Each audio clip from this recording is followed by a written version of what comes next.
Are you looking to start your very own internet radio station or radio network? Do you need a reliable, high-bandwidth, dedicated server? ReliaStream offers some of the lowest rates on the web. ReliaStream supports Shoutcast, Icecast, and iTunes radio broadcasting. We are so confident you will love our services. We even offer a free 15-day trial. You will also enjoy our free top-rated customer service, free live support, and low-cost dedicated servers. Visit www.reliastream.com. That's reliastream.com to get started. You're tuned in to Rebooting Liberty. You're tuned in to Rebooting Liberty. All right, folks. Time to wake up. It may be late at night, but we're ready to rock. Here we go. Get ready to fight from within. You're about to go behind enemy lines on We Are America Radio. War. Roger, 3-2. Goliath copies all. Go ahead. Target is surrounded by multiple firms entering what appears to be a residential area. Requesting permission to engage. Live from the People's Republic of New York City, you're now going behind enemy lines with Gene Baradelli and Russ Gallo.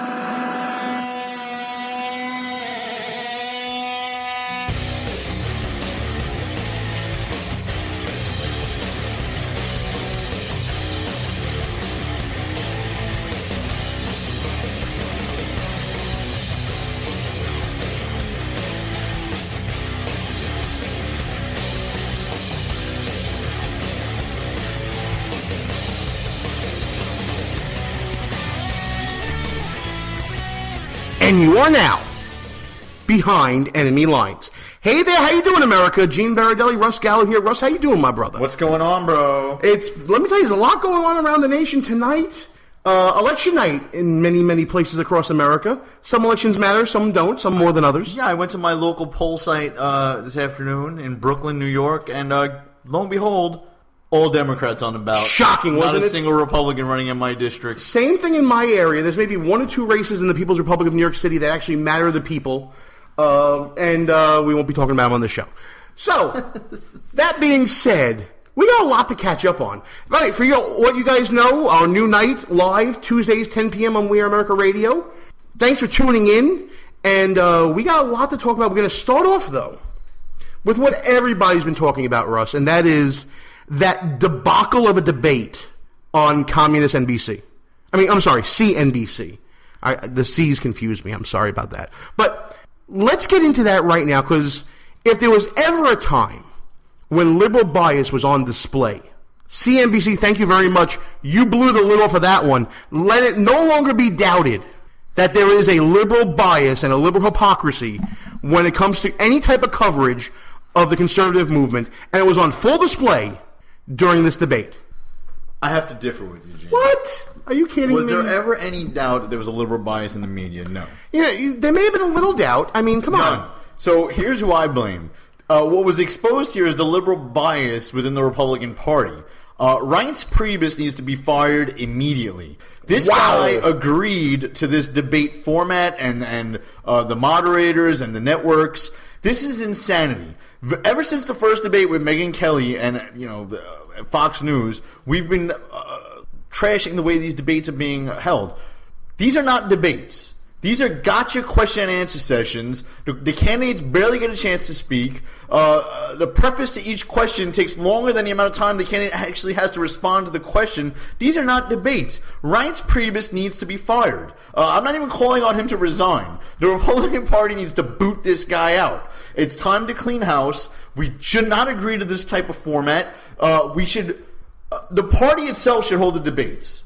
Some of the candidates said it, and I think it was Ted Cruz and one of them. Is there any doubt in anyone's mind that none of the moderators would be voting in a Republican primary? I mean, there's no doubt here. So why are these people asking questions of our candidates? This is not a general election. I don't even want our candidates before the American people for a general election with these moderators, let alone a Republican primary. This is insanity. The party should ask open-ended, short questions and allow the candidates the maximum amount of time to respond and lay out their proposals and platforms. You know what? I was talking in a bar, as I normally do pretty much every day, with just some casual voters, other attorneys, believe it or not, Some that would not consider themselves conservative, more independent-minded, some even consider liberal. And I proposed the Russ Gallo school of debating, where the moderator only says one word or a couple of phrases and lets the candidates riff off of whatever they're going to say. So if you were at a debate, for instance, and Russ Gallo was running it, the moderator would go like this. First topic, Syria.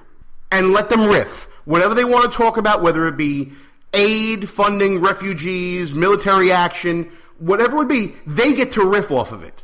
And if someone's name is mentioned, you obviously allow time to respond. And that's all the moderator does. The moderator is the shop steward of a debate, not the focal point. The moderator is like a boxing referee or official. Like the boxing calling match, balls and strikes. That's it, an umpire. You don't go there to watch the official. The official's in the background. They're wearing a plain black suit in most cases. No one cares about them. They're in the background. But with these debates, every moderator is trying to make a name for him or herself. Starting with, by the way, and I'm not protecting these people, Fox News and Megyn Kelly. Well, it started with Candy Crawley, really, back in the last election in 2012. We expect that from Candy Crawley, and that was a general election debate. Any Republican going into a general election debate knows what he's getting into. You would imagine going into Fox News, who claims to be fair and balanced, we report, you decide, would have been more fair. And for Reince Priebus to agree to CNBC and CNN and God knows who else. Is NPR doing one later on? PBS? Who knows? This is insanity. You know what? Let's give people a sample. Courtesy of the Washington Free Beacon, who, by the way, probably puts together the best compilation videos on politics out there on the interwebs. We always go to them for our Sharpton stuff. We always go to them for different compilation clips. Here's a 2-minute and 32-second sample of what happened at the CNBC debacle. What should we do? What we should do is to be investing in all types of energy, John. All types of energy. And I've laid out... Meaning government? No, John. John, do you want me to answer? You want to answer. How are we going to do that? Is this a comic book version of a presidential campaign? Would you feel more comfortable if your employees brought guns to work? What is your biggest weakness, and what are you doing to address it? So you don't want the coach to put you in anymore? Governor Kasich, let's talk about marijuana. Working women in this country still earn just 77% of what men earn. They say you act like you hate your job. Do you? Now you're skipping more votes than any senator to run for president. Why not slow down? Daily fantasy sports has become a phenomenon in this country. Isn't that the definition of gambling, and should the federal government treat it as such? We have ISIS and Al-Qaeda attacking us, and we're talking about fantasy football? Can we stop? Senator Paul, I've got a question for you on the same subject. So you don't actually want to hear the answer, John? Senator Paul, you don't want to hear the answer. You just want to listen to the insult. You used your time on something else. How do we decide who gets to follow up? I've seen 20 other people follow up. It was at the moderator discretion. Okay. So Governor Kasich, let's talk. Since you're the champion of Americans living paycheck to paycheck, don't you have that backward? No, you're wrong. People in this country... Tax Foundation, just to be clear, they said gains after tax income... You wrote a story on it, you had to go back and correct it. You did. I did not. Oh, you did. You want to bring Not that to talk about it, 70,000 not pages... to propose it, to get it You want to done. bring the 70,000 pages to 3? That's right, 3 pages. Is that you know using why really 3? small type? So you're in favor of increasing that? at all critical of him. Where did I read this and come up with this that you were... Probably, I don't know, you people write this stuff. I don't know where you... Is this the type of person you want to defend? Well, this is one of the reasons why Tom Perkins and I had disagreements in the boardroom, Becky. Becky? Respond to that. Now respond to that. Listen. I'm we're sorry. going to get down the line. Becky's got a question. We'll get to everyone. Gentlemen, I'm Becky. sorry. We're going to try to move on. Let me just... I've got a question for Governor Bush. John Harwood, there's a bigger issue here. Hold on, Governor. I got a question for Governor Bush. You were on the homepage of their website with the logo over your shoulder. Does that not speak to your vetting process or judgment in any way? No, it speaks to the fact that I don't know that it's going to... See, they know. The questions that have been asked so far in this debate illustrate why the American people don't trust the media. And how? I mean, tell me that wasn't the biggest crap show, and I can't say the word I really want to say, folks, on air, because we are on WNJC's 1360 AM, and we are FCC regulated there. The biggest crap show I've seen in politics, and that's saying a lot when we talk about politics, Russ. But I gotta say this, though. To me, this is the most extreme example of things that we've been talking about in every other debate. And I know that you're mad at Fox, and Fox, by the way, coming up with another debate in the very near future. But you have to say that Fox is, yes, all media has a liberal slant, but Fox is the most middle-of-the-road, moderate news source out there right now. Wouldn't you agree with that? I mean, it's a pretty low bar, Gene, if you're going to say that. Fox News, so that's like saying the Syrian rebels are the most moderate Muslim group there in Syria, and we should help. Like, what are we talking about, really? The way Megyn Kelly acted, I've said this in previous shows, she's not ready for prime time. She got that nice short haircut now. She needs to move on to other things. She's not a journalist. She's definitely not a right-wing commentator or political. Like, I don't know what she is or what she's trying to be, but her debate performance was laughable, and she set the stage where now people are just trying to top Megyn Kelly's performance. And I guess it was like seen as being all right that if Fox News was going to do these gotcha questions. Let me ask you this, Gene. In the Democrat... Are we going to call the things that the Democrats did a debate when Bernie Sanders and Hillary Clinton were up there? Oh, you mean the Love Fest? The Love Fest. Did anybody ask? Were any questions asked of Hillary Clinton about the Clinton Foundation finances, the money, the mass wealth that she's gained since Bill and Hillary were in the White House in the 90s? There were none of these stinging questions. Questions about Hillary's past even before the White House in the 90s with Bill. None of those questions came up. But yet it's fair game to dig into to Marco Rubio refinancing a house or whatever the heck he did. I don't get it. And Fox News is just as guilty as this. I do think the next Fox News debate will be significantly better. I have a lot of respect for Neil Cavuto and Maria Bartiromo, both Fox Business Network people, and they're both much more fair and mature is the key word than Megyn Kelly. You know what? I don't have hope for any debate right now because I think the moderators are going to be under such a microscope that we're not going to be really talking about what's said on the stage. We're going to be talking about, oh, look how nice the debate was. And that's really the problem. Since Candy Crowley tried to tell Mitt Romney that he was wrong, every moderator thinks this is my moment to shine. Gene, but I can't even stomach calling these things debates. Someone Google, college debate or high school debate team and see what videos pop up. The moderator does not ask questions and interrupt the answers. A topic is thrown out, and each side has a set amount of time to state their case and then offer rebuttals. I don't know what we're watching here. These are not debates. You know what? We're just hijacking the language. But how can you have a debate the way that you're talking about when you have 10 candidates on the stage? Because you're going to have one statement and 9 rebuttals? Well, how long is that going to take? This is Reince Priebus again. Fire him. Donald Trump wants to negotiate his own deal, and I agree. Let Donald Trump handle this. If you got 12 candidates left, it's a no-brainer. 6 and 6 randomly picked out of a hat. You shouldn't say if you're scoring less than 1% right now, you don't belong on the stage. There's 12 people left, for God's sake. Let 6 random people on the stage, and then another 6. Put them both in prime time on 2 different days. Here's the thing. You can't get everybody to interact with everybody the right way that way if you split it up. To me, you don't call them debates, you call them forums. Do it like a town hall setting. Have people in the audience submit questions in, specifically to candidates, and if someone really, really wants to talk or whose name is invoked, you let them speak. But you actually have an equal number of questions for everybody in an equal number of time. If you manage it the right way, you can actually get it done. By the way, folks, during our live shows here on We Are America Radio, we have a chat room going on. And we sometimes go to the chat room to borrow some statements, sometimes give credit if the credit is due for what people are saying. Thomas in the chat room is saying that he can't believe he survived the 2 minutes of the debate recap. And Dano is saying that Fox Business is next, and most of them have shown their true colors at Fox against Trump and quote-unquote real conservatives. Let me just something else that Republicans are guilty of, Gene, and I want to say I've never said this, but I think it was said on our show in the past. Uh-oh. So are you giving credit to somebody else? No, I'm actually going to throw a dig at you. Oh, okay, fine. That's the rest I know. I'm pretty sure I remember you saying this. If I'm wrong, I stand corrected and I apologize. But I don't believe I've ever referred to the second debates as the kiddie table because I find it extremely offensive. Me. That was me.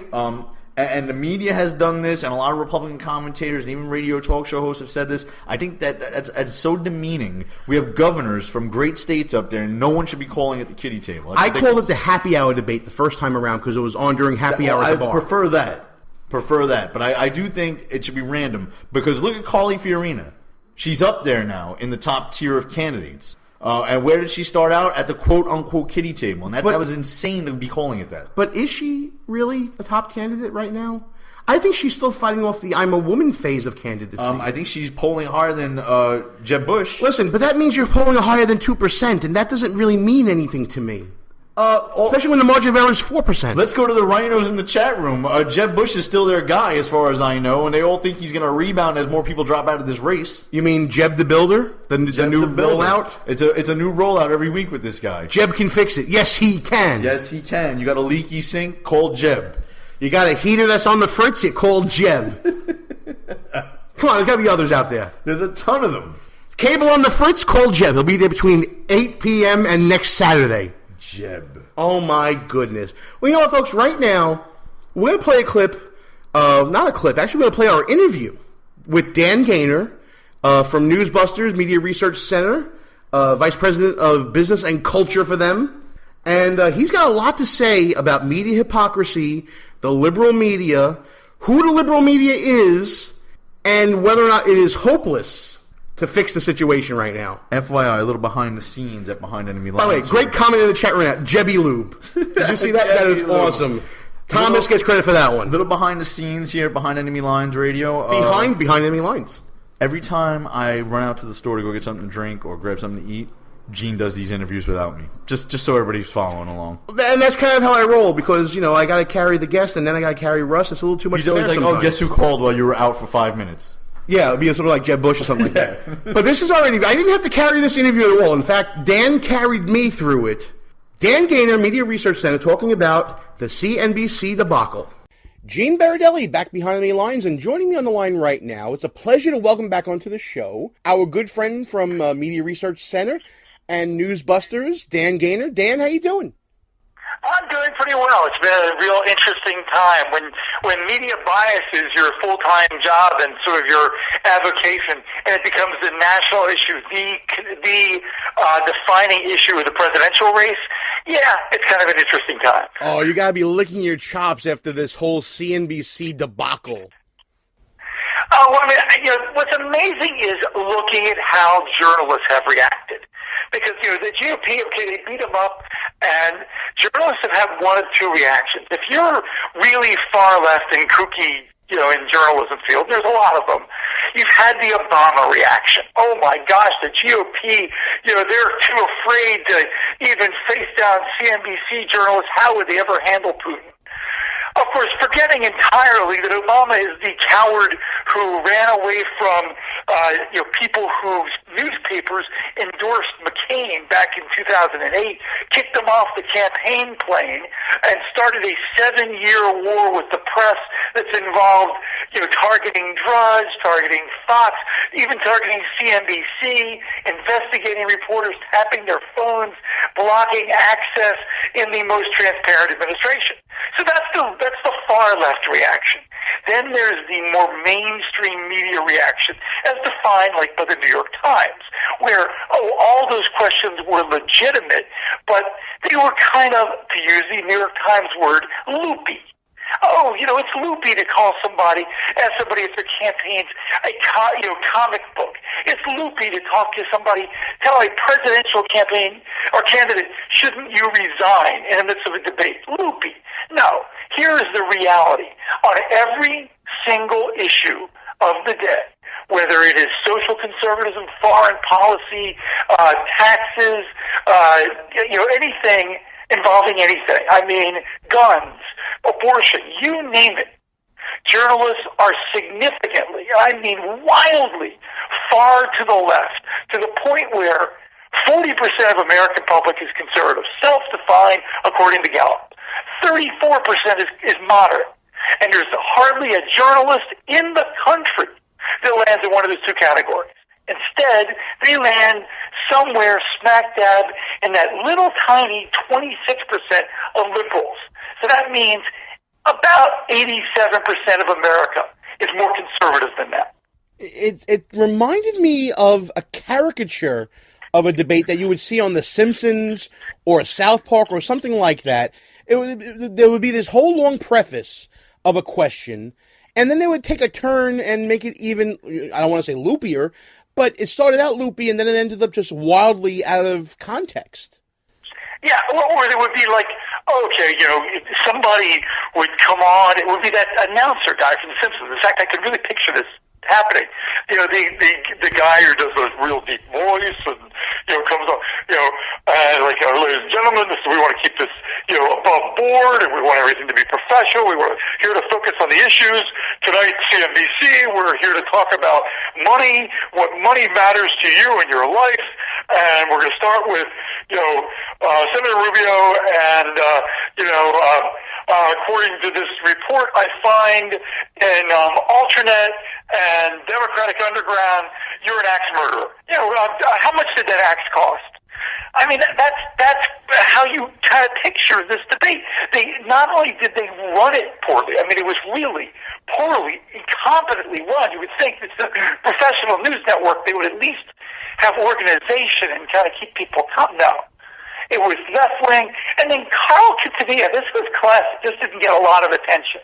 The very next day, after the entire nation, even liberal outlets are skewering CNBC for being a bunch of incompetent, malign hacks, who are so far to the left that they're falling off the edge.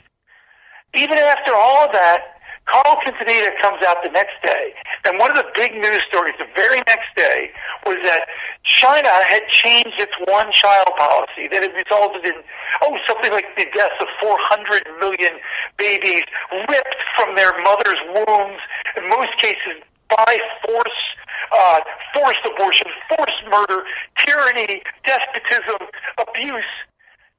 He comes out, when his story comes out, he tweets out on Twitter, well, it worked. Oh, dear Lord. I mean, that's like summarizing something that is, something in the order of 60 times the Holocaust and saying, well, it worked. Unreal. I mean, what a monster, what a despicable piece of gutter slime to type that. And yet it didn't make a blip because the media don't care. You can say anything very far left and get away with it. The only time, don't embarrass the profession, don't be really ridiculous, which is what CNBC did. Well, it's amazing. You say don't embarrass the profession. What would it take? If that doesn't embarrass the profession, what would it take to embarrass the profession? Yeah, that did. That went when the New York Times is calling a news network, saying it had loopy questions. Yeah, that embarrassed the media, but they don't want to make a single change, not one change. The reality is this: this is a GOP debate. GOP is generally speaking considered to be more conservative than Democrats. Liberals dominate the media field. Why are they involved in the debate whatsoever? I mean, literally, why are they involved? Why are they asking any questions? Oh, because we want to get on those networks. Trust me, you'll get on those networks. I could get fired from my job today and go and negotiate a better contract because there's the deal. If any of those networks ever want to be part and party to a general election debate involving the Democrat and the Republican, then they'd have to cover this debate. And they'd have to sit there, and maybe somebody from their network could read the questions or just control the time or something like that. But they wouldn't be given one iota of power. And that's what's happened. And honestly, that's why there's the big reaction of all the Republican candidates. That's why Reince Priebus cut off NBC at the knees. But there's still, I mean, remember, we are only a couple years past Candy Crowley trying to fix the presidential election in 2012. We are only a few years more past from Dan Rather trying to fix the George Bush election.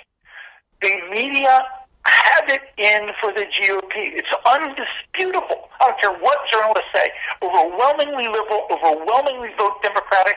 The line in the debate clearly said, is there anybody out there, among the Italians who's going to vote for Republicans? No. So why should that party, deal with that? That's the issue Republicans have to decide. But meanwhile, I think it is fair for every American, liberal and conservative, moderate, far left, far right, whatever your stripe is, to want the media out of controlling who becomes president. Because that's what, in the final analysis, that's what we are talking about. The major media want to decide who becomes president of the United States. They've been doing it for years. Did you see the Joe Scarborough rant yesterday? I did. Why don't you tell everybody about it? It was fantastic. I have had words with Joe Scarborough enough that he blocks me on Twitter. Okay? So if I am singing his praises, it's pretty much a compelling thing. What he did, he did a 9-minute rant about media bias, pointing out that the problem is not just the debates. The problem is not just the election. It is that journalists all are liberal as a collective entity. Not every single one. But, I mean, even somebody like Jay Tapper, who is more fair than, 9 out of 10 journalists you're going to find on network TV, certainly. But he's liberal. Journalists are liberal. They are married to liberals. They party with liberals. Chuck Todd. Chuck Todd worked for Senator Harkin. Chuck Todd's wife was a consultant for Jim Webb. George Stephanopoulos, the biggest joke in American journalism. I mean, what a fraud. What a complete and utter lying fraud to call that man a journalist. And did you see the tweet that he put out? Talk about a lack of self-recognition, talking about Reince Priebus and losing control over the Republican debates. I couldn't believe the tweet that he put out. But, yeah, they're all absolutely in it together almost. But, okay, let me give a counter-argument to this just so we can try to be a little objective and try to analyze it a little deeper. Media is a business. And if you want to run it like a business, you have to attract an audience. But then the question becomes, if what we say is true, and let's say that over 50% of people are either consider themselves conservative or moderate, why isn't media catering to that audience to try to grab more market share? It seems like a counterintuitive business model, even if you give them the credit to say, okay, media is a business and you're trying to build an audience. It's just counterintuitive to me. Right, but see, there is such a thing as a monopoly, and historically speaking, once with the advent of TV and then the gradual decline of daily papers and markets, media created a monopoly in this country. Cities that had, back 100 years ago, had 8 daily newspapers, a labor paper, a business paper, a legal paper, a tabloid, a this, a that, evolved to the point where, when I started in journalism, my city, Baltimore, had a evening newspaper, Baltimore News American, that I ended up working at, and a morning and evening paper attached to the Baltimore Sun that were operated independently. There's now one.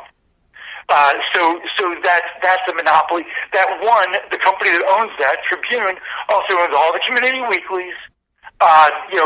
They are the dominant player in that market. You can have now with the internet and cable, we have some other channels, some other outlets, but there is what business people call, and I've got an MBA, so I know what I'm talking about here, they call first mover advantage. ABC, CBS, and NBC were the first movers in TV.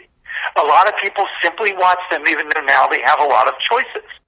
And those are all consistently run by liberals. They didn't have to embrace conservatism because they didn't have any reason to. It was liberal. Walter Cronkite, Humphrey Brinkley, Edward R. Murrow, take your pick, all liberal. Every line of Helen Thomas. We find later in their careers, Helen Thomas, Walter Cronkite was trying to run on the Democratic ticket as vice president. He was negotiating, trying to run that. Helen Thomas so far to the kooky left that eventually her career crashes and burns. But she was the queen of Washington journalism for decades. So they didn't have anything challenging them. Fox came on board. Fox, in a lot of ways, is not anywhere other than the talking head shows, which are great, and Megyn Kelly or Hannity or O'Reilly, etc. Other than those, Fox is the most neutral news network out there. But what the media hate is that Fox actually puts conservatives on, and they don't. They don't have anything to do. They don't even understand what conservatives are. A few years ago when Van Jones got into all the controversy, because for people who don't remember, Van Jones, the climate czar for the Obama administration, he had signed a 9/11 truther petition. Well, this blew up. Conservatives were making a big deal about it, and eventually he resigned at midnight on a Saturday night so that media wouldn't talk about it. Next day, the New York Times ran a story and said, "Oh, this guy resigned." They had never run a story up to that point. That, at one point in time, I can't remember what the issue was, where the New York Times said they were going to commit one person to kind of monitor the conservative movement. They're 40% of America. 85% of America consider themselves religious. You could swing a dead cat in a newsroom and not hit somebody who goes to church. They have had a monopoly of power. They control entertainment, news, academia, and unfortunately, in this day and age, government. You know what? It's one of those death spirals that we seem to be spinning through, which is why we need nonprofit organizations like MRC and Newsbusters and people like you, Dan, to try to keep people honest as much as you can by pointing out the hypocrisy and the stupidity and the buffoonery of mainstream media. And I think that's why we need citizen journalists out there doing what we can to report our little corners of the world. Rising tide lifts all boats in conservative movement. Why shouldn't it do the same thing in reforming the media? But as I mentioned that you guys are nonprofit and everything, I think it's time to start passing the hat around and tell everybody about Newsbusters and what you guys are doing and how to get in touch with you guys and follow the blog and all that fun stuff. Oh, absolutely. Well, I mean, we are at Media Research Center, newsbusters.org. It's a blog. It's been around for more than 10 years. So we move into wherever media is, we move there. We got 9 million fans on Facebook and for our various accounts. We're active on Facebook and Twitter, you name it. And yes, we are a nonprofit. And, nonprofit means we don't profit from it, but if we don't get contributions, whether the overwhelming number of our donors are ordinary people who send $5, $10, $25, $50, send little checks or, do one of those auto pay where they just keep taking a little money so they're not bothered by direct mail. That's how we survive. That's how we're able to fight the media behemoths that are worth billions of dollars. Absolutely right. Folks, check out Newsbusters. I go there.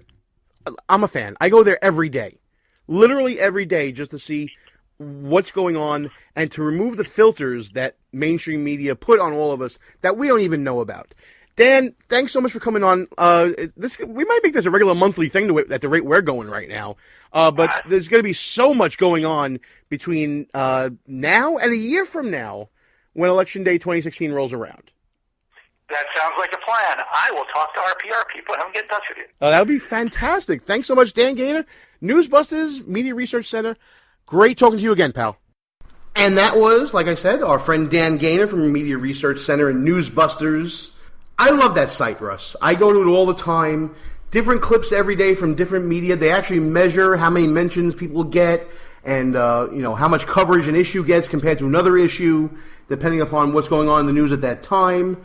I love the work that Media Research Center does. Brent Bozell, of course, on Hannity all the time. We got Dan coming on just about every month, and it may become a regular thing, which is pretty cool. Yeah, I mean, great site. Great interview, Gene. Thank you very much. See what I mean about not having you around? I see. Listen, I just get in the way. That was great. No, you don't get in the way. I actually missed you doing these things, man. Great interview.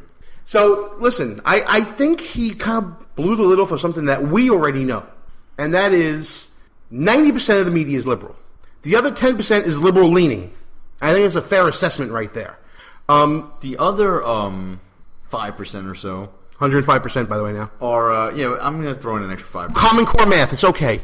Are witchy, and I said that with a W. He meant with a B. I want to say so many words, too, but you have me on like this... I got you on like mute right now, just in case. I got the mute button ready, Russ. But the old hags of The View... Can we just talk about them? Oh, my goodness, yes, let's talk about them. I know we wanted to mention this topic. We wanted to talk about Carly Smile, yes. Carly Smile, but... So, basically, they made fun of Carly Smile. They said that she looked demented. But let's just examine for a minute. One woman attacking another woman for her looks, by the way. Yes. Who's the leader of that pack of old hags? Well, Barbara Walters is gone, so I guess now it's Whoopi Goldberg, right? Whoopi Goldberg.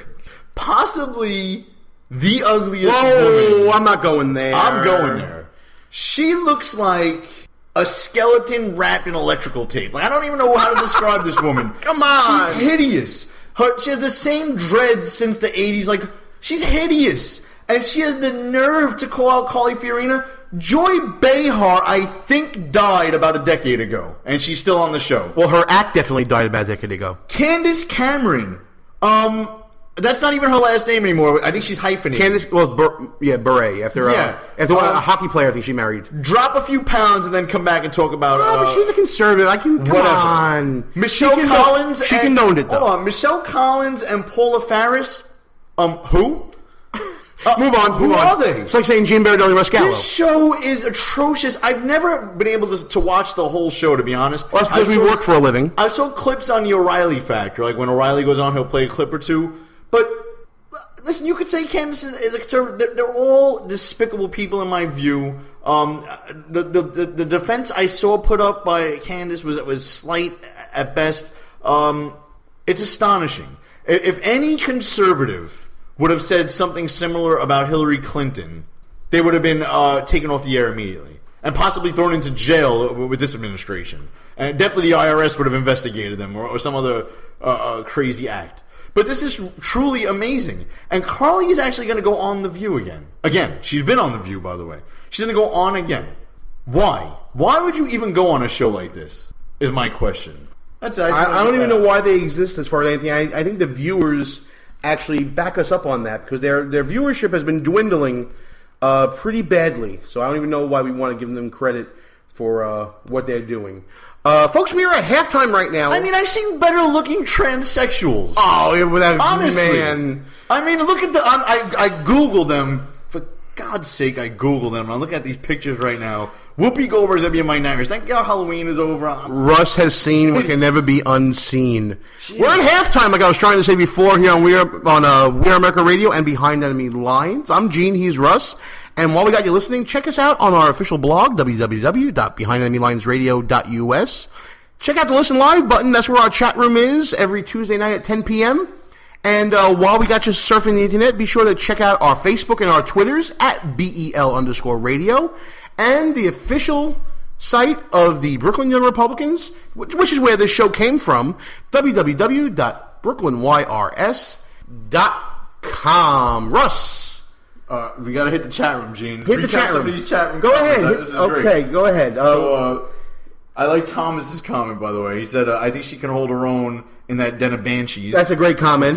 To, Thomas is on fire tonight, by the way. Dano, and they went after Trump for what they said about Carly Fiorina a while back, if we remember that correctly.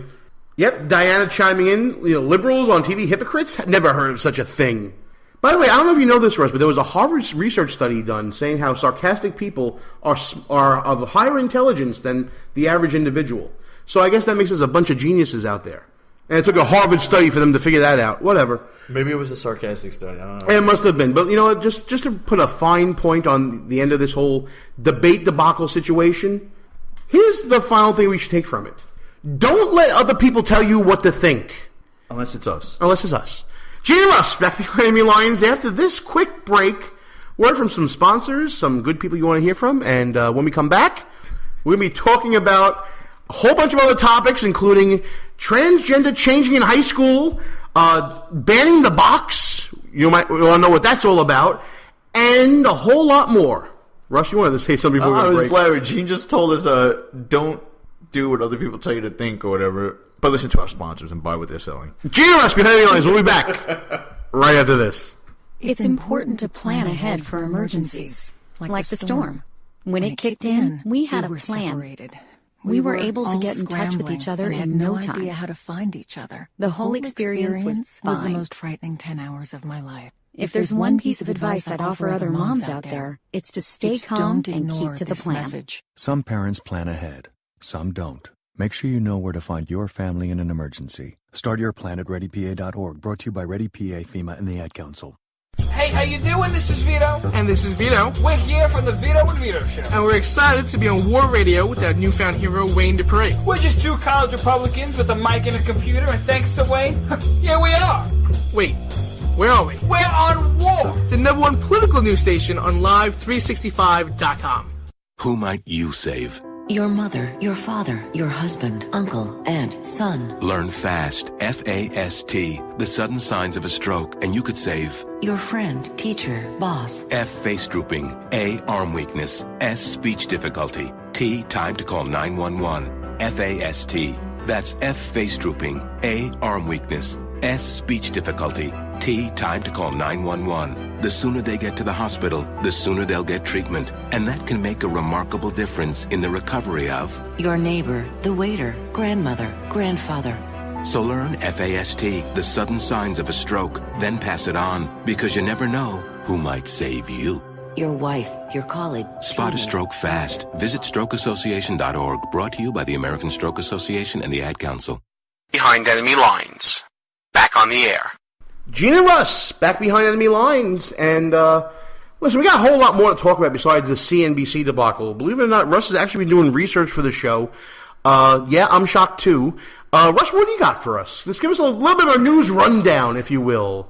A couple of things that, dare I say, grind your gears. I really haven't been doing research. I was actually looking at YouTube videos of cats, but I guess since we're going to go there, let's talk about Whoopi Goldberg. I mean, the transgender training oh my God. thing. All right, so for those of you who don't know what's been going on, I believe that there are going to be high schools now that are going to be directed to allow transgender students to change in locker rooms of the gender that they identify with rather than the gender they actually currently are. And what happened was there was a local school in Illinois, of all places, where a transgender or a boy who was dressing like a girl, this boy still has a penis as far as I know, wanted to use the female locker room, female bathroom, play on the female sports teams, and the school basically allowed all of the above.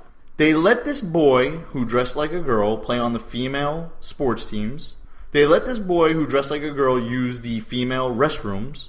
And they allowed this boy who was dressed like a girl to use the female locker room and showers as long as this boy in the girls' showers went into a place that was partitioned off so that he would have privacy along with the females. Now, I know there's a lot to digest, but let's just think about this for a second, first of all.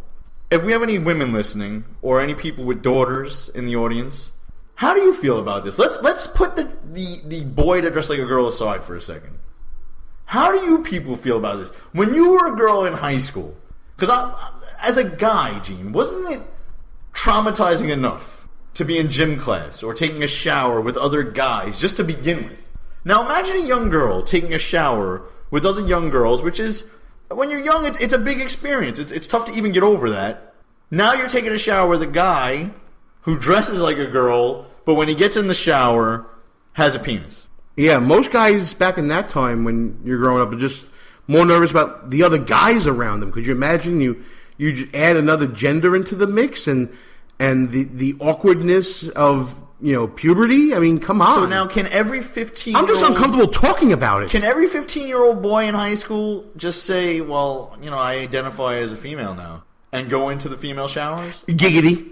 I mean, is this possible? I mean, what are we doing here? So, hold on, let me get back to the story. But who are we trying to make comfortable is what I want to know. So, are we trying to make ourselves comfortable that we're being sensitive to somebody else? Are we trying to make the kid comfortable? What about the whole student population that will be affected by this? But the school did all this. Reasonable accommodations. Which I think anybody with a sane mind would say went too far to begin with. But way too far. The federal government, the Obama administration, a.k.a., is saying that...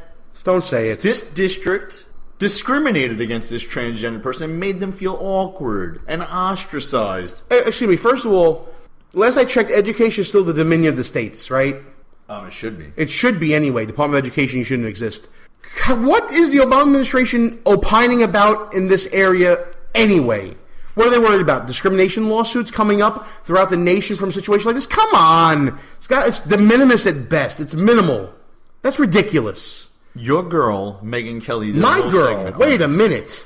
I wish she was my girl. Megyn, I love you. On November 3rd, Megyn Kelly did a whole segment on this, and she referred to the boy that wears girls' clothes and wants to shower with the girls as a young girl and she every single time she mentioned this person. Now, that's an issue to me. But you know what? The issue to me is not that boy's identity. The issue to me is the population of girls at that school. You know, to me, not to get all Star Trekky on you guys, but the needs of the many outweigh the needs of the few. And to me, shouldn't we be worried about these young women who are just becoming young women having to deal with the extra burden of a boy with an identity crisis in invading their space? What about their rights? What about their right to grow up the way their parents see fit? What about the freaking definitions of words? You got white women heading up NAACP chapters claiming that they're black. You got girls claiming that they're boys. Boys claiming that they're girls. What the hell is next? Words have meanings. You can't just self-identify as whatever you want. You can't. I'm sorry. If you're a boy, you're a boy. You could be a boy that dresses like a girl, and I get it. That's like a lifestyle choice nowadays. But you can't be a boy and say, I am a girl, because you're not. And you can't be white and say, I am black, because you're not. You're not. I'm with you on this one. I'm interested to see what does come of this legally. Because to me, the issue is, if you need to make an accommodation for the boy who thinks he's a girl, put him into why do you need to put him into the girls' locker room and segregate?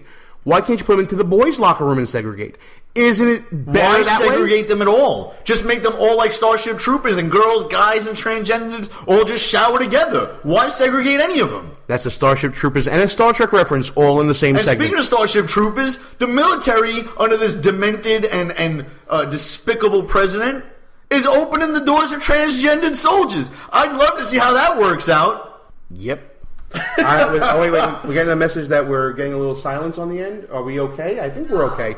Okay, I saw a comment in the chat room saying that we were silent. I don't know what that was all about. But, okay. I misread something. Whatever. Let's go on to another topic. Self-identify as something, and then you'll just be it. Something. We'll self-identify as good radio shows. I think we do, though. That's what we kind of let on to people. It's not said that we do. We just pretend like we are. By the way, as we move on to the next topic, quick programming note. The podcast of Behind Enemy Lines Radio is now available on iTunes, Spreaker, Stitcher, Player FM, and now iHeartRadio. Yes, we've hit the big time, folks. Check us out on all these outlets and more, where finer podcasts are distributed. And hurry up and download them, because it's only while supplies last, and I think there's only like 8 or 10 of them left. Yes, let's make it seem like that we're running out. Works. Yeah, I think there's like 8 or 10 left, so hurry up. Download them. Here's another issue right now that in the news prevalent and that kind of grinds our gears as well. Talking about this whole new idea of reforming mandatory minimums on the federal level and banning the box. And no, that's not a reference to the LGBT thing that we were talking about earlier. We're talking about an application where it says that you don't have to do criminal background checks anymore if you have nonviolent offenses and all this other nonsense. Well, it's even worse than that. Banning the box is on a federal government job application. President Obama wants to ban the box that asks, have you ever been convicted of a crime? Have you ever been convicted of a crime? So if you want to work for the post office, for instance, the post office can no longer ask, have you ever been convicted of a crime? That's a federal job. That's ridiculous. Don't you think we'd want to know before we let postmen handle the transgender post? I don't know what the word is anymore. Yeah, male post people. Purple penguins. Yeah. So shouldn't we know whether or not this person is a convicted felon before we let them deliver mail, or any other federal job? This president, in his last days, I fear for the country, Gene. I really do. He has been subverting the Constitution since day one. But in his last days... Oh, it's with impunity now. With a Republican Congress doing absolutely nothing, this guy is going to ban the box, allow tens of thousands of illegal immigrants, hundreds of thousands, millions of illegal immigrants. The tens of thousands number I was just going to throw out there was people convicted of heinous crimes. Right. To wind up staying. That are considered nonviolent crimes. But we'll get into that in a second. Let's get President Obama in his own words right now. Yeah, banning the box. What I've seen is that there are people across the board, folks who work inside the criminal justice system, folks who are affected by the criminal justice system, who are saying there's got to be a better way to do this. Around 70 million Americans have some sort of criminal record. 70 million. That's almost 1 in 5 of us. Almost 1 in 3 Americans of working age. Now, a lot of time, that record disqualifies you from being a full participant in our society, even if you've already paid your debt to society. I'm taking action to ban the box for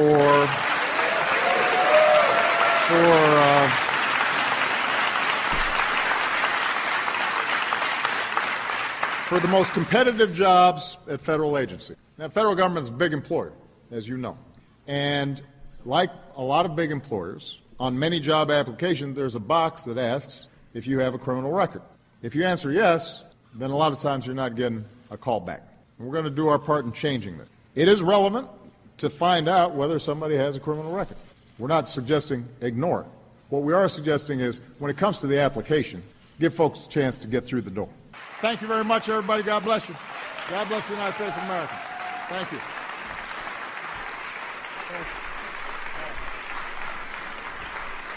And that's how democracy dies, with thunderous applause, Russ. So basically, what the president just said, if you worked hard your whole life, you went to college, you graduated with a nice little degree from somewhere, took out lots of student loans, you have no criminal record, you did the right thing your whole life, you don't deserve any advantage if you apply for a job with the federal government. None. But if you are that same person that throughout high school was dealing drugs and got caught possessing a little bit of marijuana or maybe some cocaine that you were looking to sell, don't worry. All that book learning never did nobody no good, no how. Because you can be up for the same job as that person who went out there and did the right thing. And here's what this president won't tell you. Here's what rhinos won't tell you. Here's what your liberal idiot friends won't tell you. First of all, what the president did is not criminal justice reform. This has nothing to do with criminal justice reform. Criminal justice reform means changing the laws. There was not a single law changed. This guy basically just pardoned a bunch of people. He commuted their sentences, minor difference. Let me just finish this thought, and I'll throw it right over to you. The other thing is this, the other half of the equation that they won't tell you. Lots of regulations, lots of laws creates lots of criminals. When you elect liberals and Democrats and rhinos who like lots of laws and lots of regulations, that by default creates lots of criminals. So when the president said there's 70 million people with criminal records in the country, you did this. Your party does this in every major city in the country. This isn't a Criminal Justice Reform Act. This is a Democrat Party Get Out the Vote Act. They're about to release 40,000 criminals, nonviolent criminals. And by the way, Russ, I want you to explain to everybody the types of criminals they'll be getting out. Nonviolent drug offenders and things like that, but probably with intent to sell and probably deal with violent offenders. They're going to get out of jail. They're going to get federal jobs. They're going to get the right to vote back. And who do you think they're going to vote for? Or are they going to try to get them out to vote for? And oh, by the way, how many illegal immigrants are going to get out as a result of this? You nailed it. He's trying to get a perpetual Democratic Party majority. Illegals with a pathway to citizenship. Undocumented Democrats who will vote.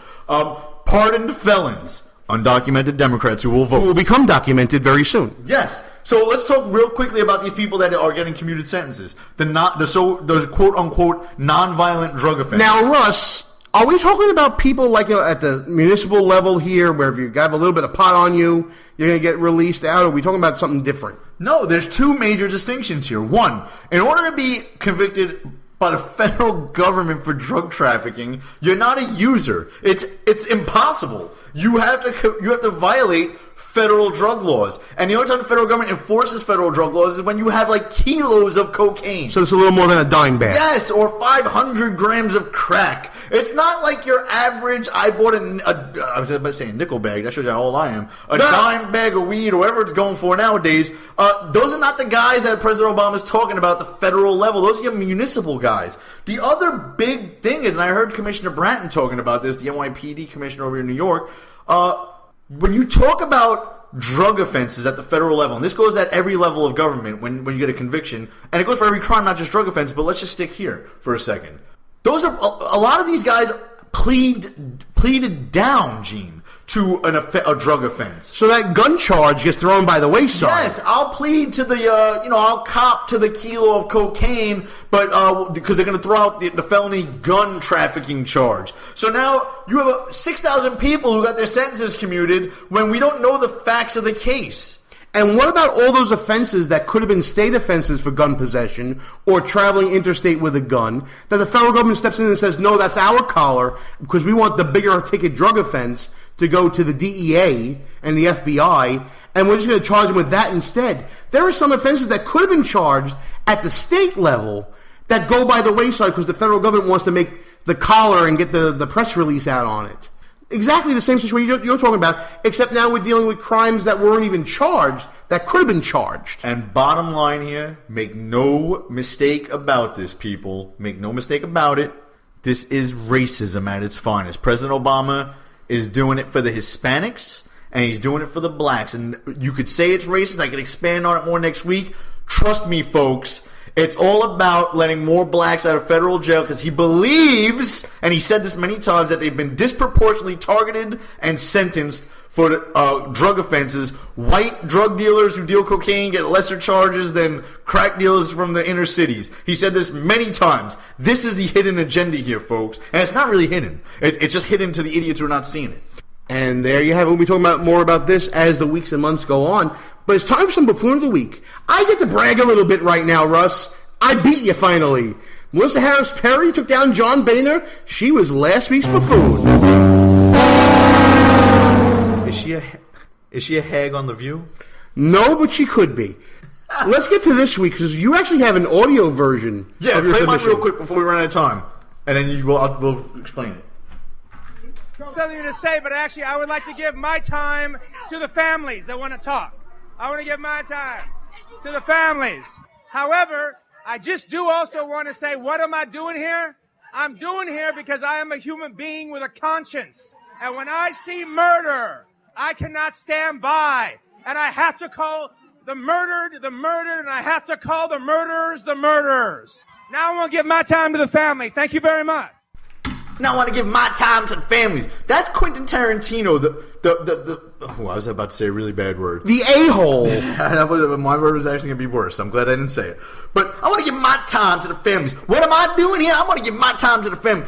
What kind of accent is that, first of all, that he's trying to pull off there? I think he was trying to do I ain't no ways tired. I think so. He was speaking to a crowd predominantly African-American. He's made many movies where the use and overuse of the N-word has been a controversial topic. Hyper-realistic violence. Hyper-realistic. He made his whole career out of showing films of people killing other people using and committing guns. Illegal acts with drugs. And a pretty good vampire movie, Dusk Till Dawn. I'll throw him that one. But lots of violence in that movie, too. This guy basically called cops murderers. His own father said that he should apologize. He gave a half-assed apology the other day, but he says he stands by those words. So the cops are the bad guys in Quentin Tarantino's world. Good luck if something happens to you, piece of scum. I hope you have to dial 911, and I hope the cop knows that it's you that he's responding to and takes his damn time. My pick this week for Buffoon of the Week, I'm going local with Bill de Blasio. Put out a whole bunch of tweets about the New York Mets and found out that his staffer was putting them out. New York Mets National League champions, by the way. Let's go Mets. But Bill de Blasio was too busy playing Halloween with Mets uniforms on with him and his wife. Looked absolutely horrible, by the way. And had staffers tweeting out what he wanted to see about the Mets. I'm so upset about this as a Met fan. Buffoon, that's my pick. We're going to put it up on the www.behindthemilionsradio.us. Final thought goes to Russ before we head on out of here. What am I doing here? Quentin Tarantino, you're a piece of trash. Definitely Buffoon of the Week, Gene. I got to win this one. If I don't win this one, I might resign from the show, really. All right, and there you have it, folks. Time's running out here, but we now are out of here. Next week, our special Veterans Day show. You don't want to miss it. Go ahead, Russ. God bless the NYPD. God bless the troops. We are out of here. Good night, folks. Our position's been compromised. It's time to roll out. Report for debriefing at www.behindenemylinesradio.us and look for regular communications via Facebook and Twitter at BEL_radio. You are the resistance. Behind Enemy Lines. Back in 7 days. Out. You're tuned in